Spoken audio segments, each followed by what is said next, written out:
इस वीडियो में हम सॉल्व करेंगे एग्जाम्पल 2.9। मैं आपको क्वेश्चन एक्सप्लेन कर देती हूँ। A network of 4 capacitors is connected to 500 volt supply, और जो कैपेसिटर्स हैं वो आइडेंटिकल हैं, ईच ऑफ 10 माइक्रोफैरड कैपेसिटेंस की। हमारे पास यहाँ पर C1, C2, C3, C4 ये 4 कैपेसिटर्स लगे हुए हैं। AD के अक्रॉस 500 वोल्ट की यहाँ पर बैटरी कनेक्टेड है। अब क्या डिटरमाइन करना है हमें इसमें? ए पार्ट में डिटरमाइन करना है the equivalent capacitance of the network. तो हमें इन 4 का पहले C इक्विवेलेंट फाइंड करना है ए पार्ट में। बी पार्ट में हमें फाइंड करना है चार्ज ऑन ईच कैपेसिटर, कि C1 पर कितना चार्ज है, C2 पर कितना है, C3 पर कितना है, C4 पर कितना है, ये हमें सेपरेटली कैलकुलेट करना है। तो ये फाइंड करना है हमें। अब इसका सॉल्यूशन देख लेते हैं। मैंने ये यहाँ पर सॉल्व करके रखा हुआ है पहले से, तो इसको हम देख लेते हैं क्या क्या गिवन है हमें। C1, C2, C3, C4 ये है 10 माइक्रोफैरड के। हम इसको फैरड में कन्वर्ट कर लेते हैं by multiplying 10⁻⁻⁶ volt. Potential difference हमें गिवन है 500 वोल्ट, AD के अक्रॉस लगी हुई है, तो ये B गिवन है, ये हमने नोट कर लिया। हमने सर्किट डायग्राम भी बना लिया है जिस तरह से क्वेश्चन में गिवन है ये, और मैं आपको सीरीज पैरेलल अच्छे से समझ में आ जाए इसलिए ऐसे कुछ ये छोटा सा अरेंजमेंट है वो दिखा देती हूँ। कि मैंने यहाँ पर ऐसे वायर पे कैपेसिटर्स जो है मान लीजिए कि वो लगाए हुए हैं, कि ये C1 है, ये C2 है, ये C3 है और ये C4 है, और बैटरी यहाँ पर कनेक्टेड है। कि बैटरी को कनेक्ट करें हम तो ये इस तरह से बैटरी ऐसे कनेक्ट हो जाएगी यहाँ AD के अक्रॉस में। ठीक, तो अब देख लेते हैं कि सीरीज़ में कैसे पता चले कि कौन से सीरीज़ में कौन से पैरेलल में। तो सबसे इजी तो ये है कि हमें देख ले जो भी सिंगल वायर पर है वो सीरीज़ में होता है। तो ये हमारे पास 3 जो है C1, C2, C3 ये सीरीज़ में आ गए, और जब हम इन तीनों का इक्विवेलेंट निकाल लेंगे तो जो आएगा इक्विवेलेंट इनका वो C4 के साथ पैरेलल में होगा। और सीरीज़ को हमने ये डेरिवेशन में देखा था कि जो फर्स्ट प्लेट है उसकी जो लेफ्ट साइड है वो बैटरी के एक टर्मिनल से कनेक्टेड हो, और जो लास्ट कैपेसिटर है उसकी राइट साइड बैटरी के दूसरे टर्मिनल से कनेक्टेड हो, तो वो सीरीज़ में होते हैं। तो ऐसा ही है यहाँ पर भी। तो C1, C2, C3 इस तरह से आ गए ये सीरीज़ में।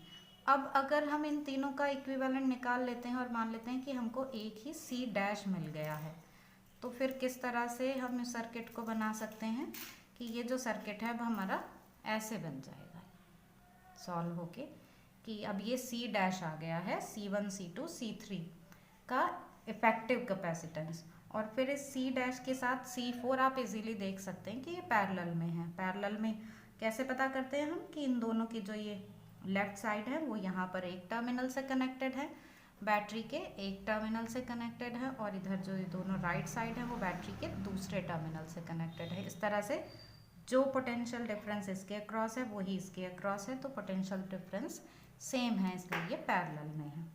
अब हम इन्हें सॉल्व कर लेते हैं। तो हमारे पास है कि C1, C2, C3 ये सीरीज़ में है, तो जब ये सीरीज़ में है तो हमारे पास सीरीज़ का फॉर्मूला ये रेसिप्रोकल की फॉर्म में है, इसे याद रखेंगे और इस फॉर्मूले में वैल्यू पुट कर देंगे। तो फिर सॉल्व करके हमें C' मिल जाएगा 10/3 माइक्रोफैरड। इसको हमने कन्वर्ट पहले नहीं किया था, तो अब लास्ट में कन्वर्ट कर लेते हैं कि माइक्रोफैरड को फैरड में कन्वर्ट कर लिया 10⁻⁶ से मल्टीप्लाई करके। अब C' और C4 वो पैरेलल में हैं, तो इन पैरेलल का फॉर्मूला लगा दिया, और पैरेलल में तो डायरेक्ट ऐड कर देते हैं, तो इनको ऐड कर दिया, हमें मिल गया 40/3 माइक्रोफैरड।